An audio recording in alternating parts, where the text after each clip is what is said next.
Turabaramukije bakunzi mudukurikira ku ishene ya YouTube mugiye gukurikira ikiganiro muzohora muronka imisi yose amateka ibikorwa n'ivyaranze abanyepolitike mu Burundi muri kahise no muri kubu. Murahawe ikaze kuri YouTube channel Daniel Mugisha muri kiganiro c'amateka ibikorwa n'ivyaranze abanyapolitike b'abarundi. Ikiganiro c'uno munsi ni gice ca kabiri kiri mu rukurikirane rwo kurabira hamwe ivuka ikura n'umuzo w'abazungu no kubiganzura mu Burundi. Mu gice ca mbere duheruka kubashikiriza twararabiye hamwe ingene Burundi bwavutse tubikesheje Ntare Rushatsi Cambaranama, turabona ingene bwakuze biciye mu kwaguka mu bunini no mu buryo bw'intwaro tubikesheje Ntare Rugamba. Uno munsi turabira hamwe ibibazo Burundi bwaciyemwo ku ngoma y'uwasubiriye Ntare Rugamba ariwe muhungu wiwe Bijoga Gisabo canke Gikata yafashe izina rya Mwezi Gisabo ahabereye umwami. Tubibutse ko twabonye ko mu bisanzwe atari we yari kuja ku ngoma. Ntare Rugamba we yari yateguye umuhungu wiwe Twarereye nk'umugani wa Samuragwa w'ingoma azomusubirira maze amaze kuyivako. Yamara ishari ryo mu muryango rihagaze ku bamikazi na cane cane Ziramibango ryatumye Twarereye yibwa ingoma maze himikwa Bijoga ariwe Gisabo.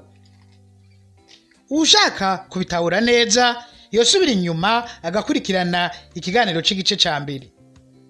Muri make Ziramibango nk'umwamikazi umugore wa Ntare Rugamba amaze kubona ko mu bahungu biwe abaganwa b'intwari bari bakomeye ku rugamba rwashana birori atawuzosubirira se ku ngoma, yavuye ateka umutwe w'ingene Twarereye atawuba umwami nk'uko Ntare Rugamba yavyifuza, maze ahitamwo gutuma umwigeme w'inshuti yiwe Vyano aryamana na Ntare Rugamba yarageze mu zabukuru, gutyo bavyarana umuhungu ariwe Bijoga Gisabo yavuye aba ariwe aba umwami, Vyano nawe aba umugore wa nyuma w'umwami. Umwami Mwezi yagize ivyago vyinshi mu gihe yari ku ngoma nk'uko tuza kubibona. Mwezi Gisabo nka se wiwe Ntare Rugamba yatwaye ingoma y'u Burundi igihe kitari gito, imyaka irenga 50. Iyimikwa ryiwe ryabayemwo impari nyinshi, nyarirya hari hitezwe ko himikwa Twarereye nk'uko vyari vyategekanijwe na Ntare Rugamba. Abaganwa bamwe rero bagiye ku ruhande rwa Twarereye maze banka kwemera Gisabo nk'umwami. Ico gihe Mwezi Gisabo yimikwa yari umwana muto cyane, ntiyarenze imyaka 12. Muri ico gihe uko vyagenda umwami babonye akiri muto bamuha bamufasha gutwara. Kenshi yafashwa kongera agahagararirwa n'umugabekazi nyina wiwe canke abaganwa bakuru we baba baramaze gukura. Mwezi Gisabo yarahagarariwe agafashwa akongera agakingirwa n'imfura ya Ntare Rugamba umuganwa Ndivyariye. Yagize n'amahigwe yo gushigikirwa n'abaganwa nka Gwasha na Birori abahungu banziramibango. Aba baganwa batatu bari ku ruhande rwa Mwezi Gisabo bari abaganwa bijunja n'ijambo bubashwe kandi bakomeye ku rugamba. Abashigikiye Twarereye mu ntumbero yo kugwanya ingoma yibwe igahabwa Mwezi Gisabo bafashe imiheto bigarurira uturere two hagati tw'ubwami bw'u Burundi, maze Mwezi Gisabo ahungira mu bumanuko bw'igihugu. Yamara babaganwa batatu Ndivyariye Gwashana Birori n'ingabo zabo barondeye ingene bo kwimika Mwezi Gisabo ku nguvu, nuko batana mu mitwe n'ingabo z'abaganwa bari bashigikiye Twarereye baraheza baratsinda urugamba mu ntambara zabereye aho bita Nkondo, ni naho havuye iryungana ngo biracitse nk'ivy'inkondo. Ukwinubana hagati y'abakomoka kuri Twarereye yibwa ingoma n'uvugwa ko yayivye Mwezi Gisabo kuba kuratanguye. Abakomoka kuri Twarereye biswe Abatare, abakomoka kuri Mwezi Gisabo nabo bitwa Bezi. Gutyo havuka guhangana hagati y'Abezi n'Abatare. Ukunyinyurana hagati y'izo mpande zibiri kwarabandanije no ku ngoma z'abandi bakurikiye gushika Burundi bwikukire nk'uko tuzobibona mu biganiro bizokurikira. Twavuze ko Mwezi Gisabo yimitswe akiri muto cyane. Yari yavutse mu 1840 maze yimikwa mu 1852. Aho se Ntare Rugamba apfiriye ntiyari bwarenze imyaka 12. uwabaye aramuhagararira mu gutwara igihugu yabaye Ndivyariye. Muri ico gihe Ndivyariye yatwaje umukazo n'igitugu gikomeye, maze Mwezigisabo amaze gukura arabona ko atawe umurongo na mahoro abaye umwami, araheza arondera ingene yomwikiza. Uwo mugambi yawufashijwemwo n'abaganwa Gwasha na Birori. Ivyo mbere vyakomeje gwagwankwa hagati y'abatare n'abezi, kuko Ndivyariye yafatwa nk'umutare. Abamukomokako nibo batanguye mbere urugamba rwa mbere hagati y'iyo miryango. Biranavugwa mbere ko Ndivyariye yishwe na Gwasha amunize, akabona kumuta mu ruzi mu Barazi. Mu myaka y'igihumbi kimwe amajana 870 haradutse impari hagati y'abaganwa b'abatare batwara igice cy'ubuseruko bw'igihugu n'abaganwa b'abezi batwara mu gice cyo hagati mu gihugu. Babandanije banyinyurana gushika mbere no mu gihe cyo guharanira intaya y'ukwikukira ku Burundi, ahayo matati yigaragaje hagati ya Rwagasore yitwa ko ari umwezi n'abahungu bo muganwa Baranyanka aribo Birori na Ntidendereza bitwa ko ari abatare. Mwezigisabo yagize abagore 11, abo nibo bazwi, abavyaro kwa abana 25. Kuri Inabamoso yavyaye Inangongo na Sebudandi. Kuri Inabisenge yavyaye Mahinga, Kijogori na Ntawushira. Kuri Inabakuza yavyaye Setobogwa, Setakwa na Ngumije. Kuri Inaberege yavyaye Mayabu na Muhitira. Kuri Musani wabo yavyaye Ntarugera, Kitandazi na Rugema. Kuri Inabantu avyara Kabondo na Nyamumira. Kuri Riri ku mutima umwamikazi yaratonye cyane kandi yakundwa n'umwami, yavyaye abaganwa bakomeye nka Nduwumwe, Karabona, Bangura, Nganguzi na Bishinga. Kuri Nagwino yavyaye Bikina n'Intama na Sangabana. Kuri Simbashira Makenga yavyaye Gicondo. Kuri Gahimbare yavyaye Barangeza, maze kuri Ntibanyiha avyara umwami Mutagambikije. Twavuze ko ingoma ya Mwezigisabo yaranzwe n'ivyago vyinshi ku Burundi. Reka turabire hamwe bimwe muri ivyo vyago. Ku ngoma ya Mwezigisabo niho hatangura kuza abazungu ba mbere bari baje kwigisha no gushinga amadini nka Katolika n'igiporoti. Abo bitwa abamisiyoneri. Abamisiyoneri ba mbere bashitse mu Burundi mu 1879. Abatware benshi baragwanije uwo muzo w'aba bamisiyoneri mu ntara batwara. Ntako n'umwami Mwezigisabo atagize ngo abagwanye. Yaragerageje cyane gukingira Imugera n'utundi duce aba bamisiyoneri bashaka kugira ivyicaro. Imugeraho aho aba misiyoneri bashaka gushinga icicaro, abarundi bahafata nk'ahantu hubashwe higitangaza n'umuganwa cyangwa umwami batashobora guhonyoza ikirenge kugira ngo ntibashabuze ibisekuruza vyabo vyitavye Imana, les ancêtres. Niyo mpamvu yagwanije abamisiyoneri cyane muri aka gace ka Mugera.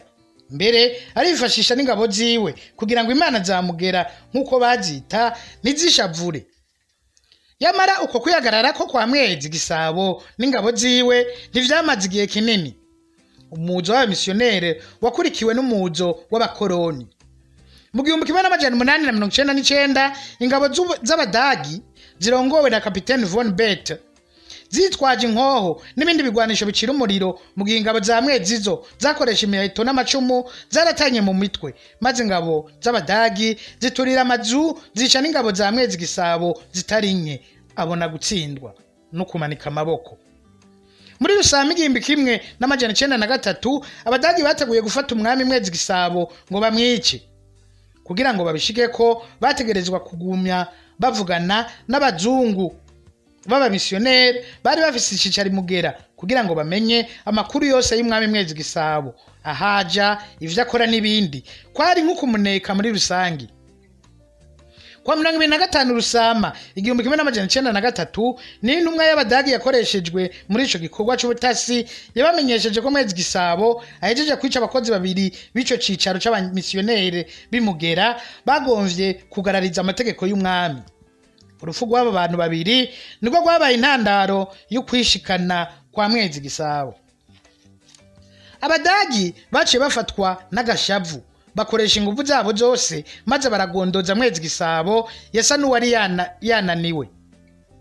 Muri ico gihe mbere Mwezi Gisabo yarahanzwe cyane n'umukwe wiwe yitwa Maconco n'ingabo ziwe bagwanye intwaro ya Mwezi, mbere bakaba banagomba kwigarurira ubutegetsi. Hari mbere n'uwitwa Kirima yavuga ko yari umuhungu wa Ntarerugamba yavyaranye n'umugore yitwa Nyamvura wo mu ntara y'Ibushi. Kirima nawe nyene yari yaragerageje aregeranya ingabo maze batera ubwami bwa Mwezi Gisabo.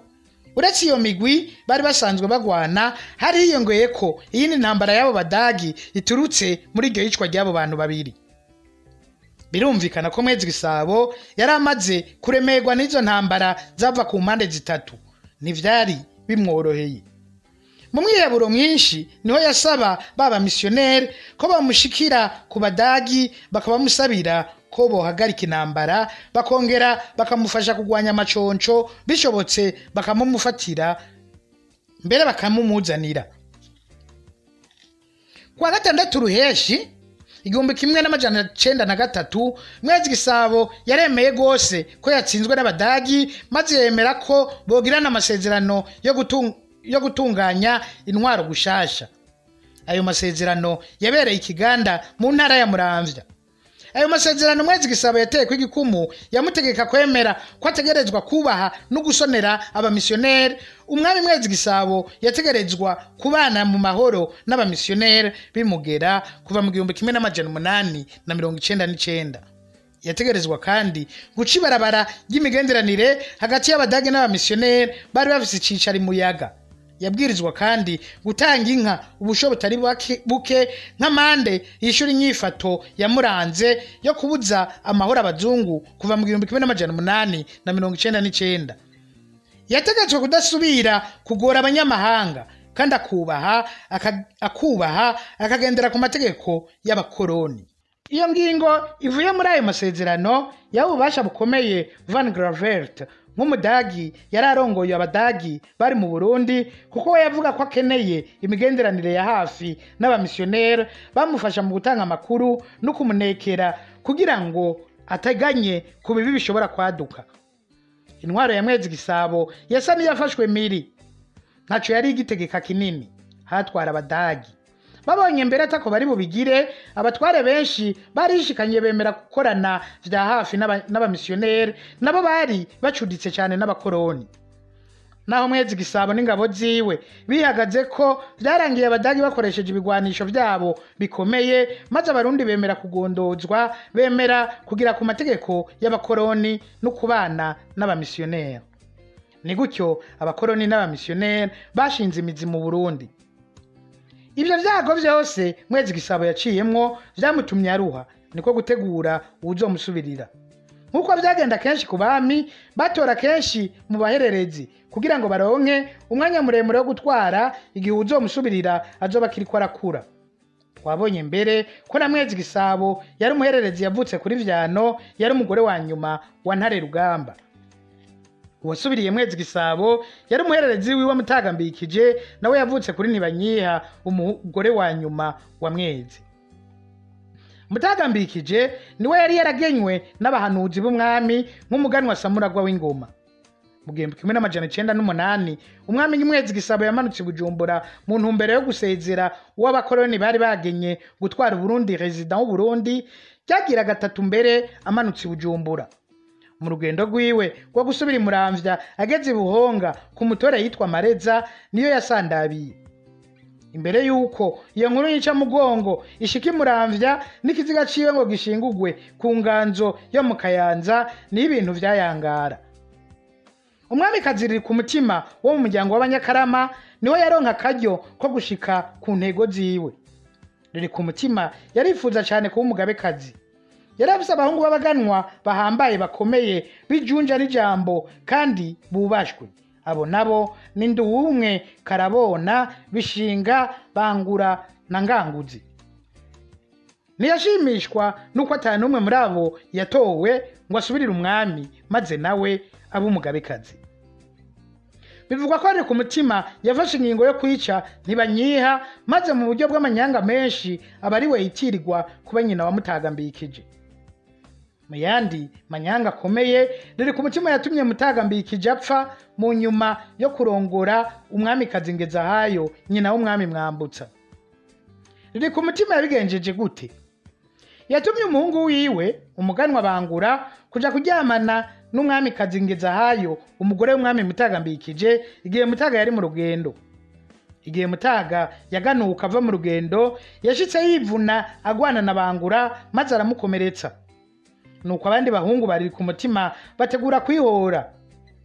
Muri izo ngwano niho umwami Mutagambikije nawe yakomerekejwe cyane, bidahavuye bimuhitana, bimuviramwo urupfu. Ngezahayo umwamikazi wo mu muryango w'Abavubikiro nawe nyene yahavuye yicwa. Ivyo vyatumye hicwa abantu benshi bo mu muryango w'Abavubikiro bitegetswe na riri ku mutima, ababesheye mu kubagiriza ko aribo bahayishana umwami Mutagambikije, naryo riramuhitana. Riri ku mutima yari umugore yari yizewe cyane n'umugabo wiwe, umwami Mwezi Gisabo. Niwe yari akunzwe cyane mu bagore bose ba Mwezi, kandi yari atonye, bamwita Bizima bitazimiza Mwezi. Riri ku mutima yari afise ijambo rikomeye ku ngoma ya Mutagambikije, kuko yari yaragerageje abantu baratahura ko ari we nyina. Inyuma yaho nyina wa Mutaga apfiriye, umwamikazi Ntibanyiha, riri ku mutima niwe yamureze, mbere benshi barahava bibaza ko ari we nyina w'ukuri. Yagumanye mbere ubutegetsi bukomeye, aho Mutagambikije apfiriye hakimikwa Mwambutsa ari umwana muto w'imyaka 3. Mu kurindira ko Mwambutsa akura, riri ku mutima niwe yabaye nk'utwara mu kibanza ca Mwambutsa.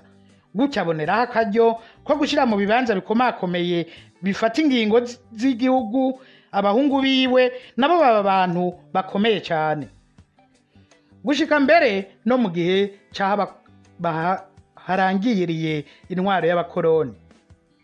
Aha niho turangirije ikiganiro cyacu cy'uno munsi.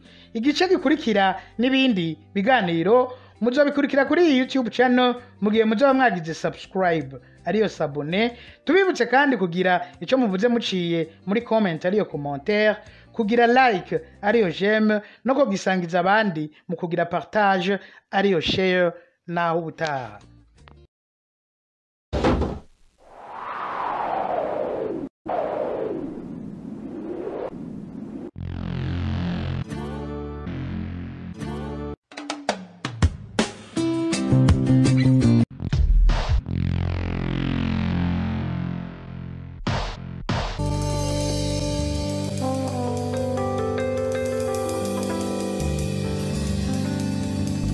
Thank you.